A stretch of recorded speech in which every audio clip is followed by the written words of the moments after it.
Hello everyone, welcome back to the channel.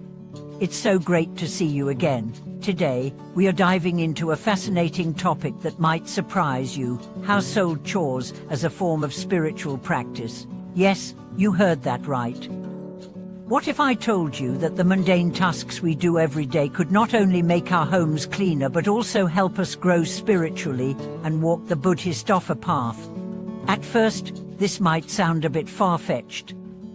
How can washing dishes, cooking meals or doing laundry be seen as part of Buddhist practice? But when you look at it from the perspective of Buddhist principles, household chores can become opportunities for personal growth, compassion, and mindfulness. In fact, some of the most profound forms of practice are embedded right in our daily routines. Understanding household chores as a spiritual practice.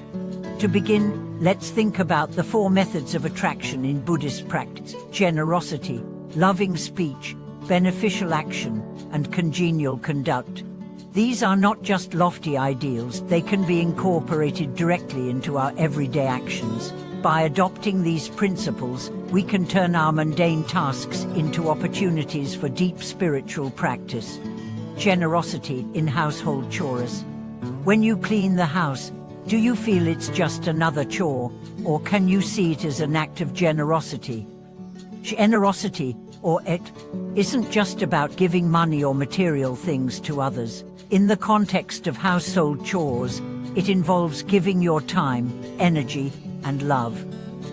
For instance, when you wash the dishes, instead of grumbling, you could silently wish for the well-being of all living beings. When you clean the house, it becomes a symbolic act of purifying not just the physical space, but also your mind. These actions of cleaning and tidying, when done with the right intention, can become profound spiritual acts of giving. A personal story: I remember a time when a friend of mine felt overwhelmed with the responsibility of caring for her family. She was constantly washing clothes, cooking meals, and cleaning up after everyone. At one point, she started to see these chores as a burden, but after learning about the Bodhisattva path, she realized she could transform her perspective. Instead of seeing it as a burden, she started to think of it as an offering to her family. Each meal became an act of kindness, each cleaning session an offering of purity. Over time, her outlook on life changed, and she found greater peace in the small tasks of her day. Loving speech. Buddhism teaches us that words have immense power. A simple, kind word can heal and comfort, while a harsh word can cause lasting harm.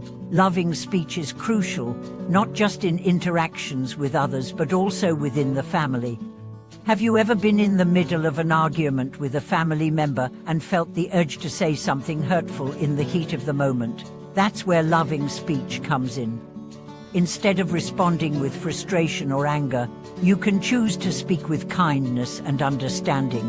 This could mean offering a genuine compliment, expressing gratitude, or simply listening without judgment.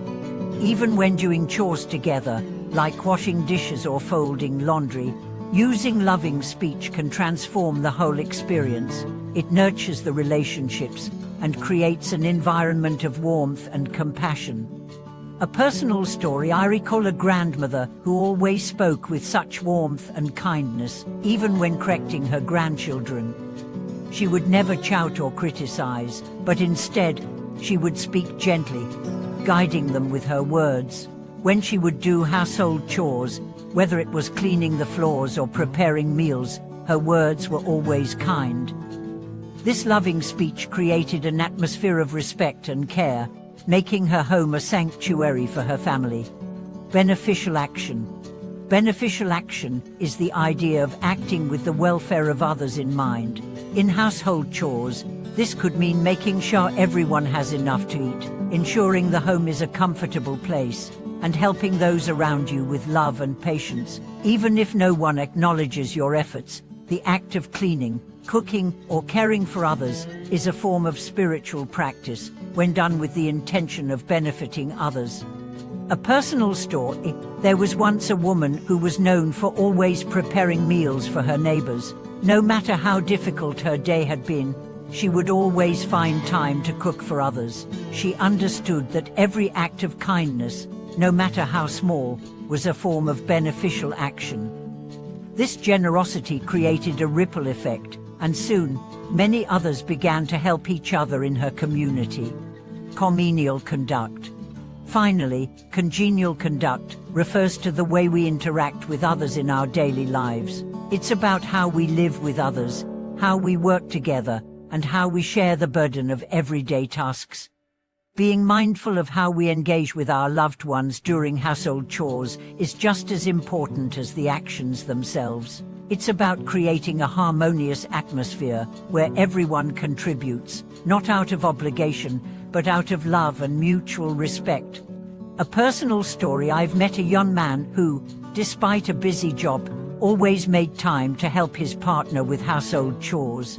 Whether it was washing dishes, doing laundry, or even just tidying up the house, he never saw these tasks as a burden. Instead, he viewed them as a way of showing love and care. His attitude helped strengthen his relationship, and soon they both felt more connected, understanding that the small acts of daily life are what kept their bond strong. So, what does this all mean for you and your life? The next time you find yourself doing household chores, take a moment to pause and reflect. Can you turn the act of cleaning the house, washing dishes, or folding clothes into an opportunity to practice generosity, loving speech, beneficial action, and congenial conduct? The truth is, these small acts are where we can truly cultivate mindfulness and compassion. By transforming the mundane into meaningful practice, we can walk the Bodhisattva path in the midst of our daily lives, right in the heart of our homes. And remember, true spiritual practice doesn't require retreating from the world. It can be found in every moment, even while washing dishes or sweeping the floor. It's about how you approach each task, how you engage with others, and how you remain mindful and present. Thank you for watching today's video.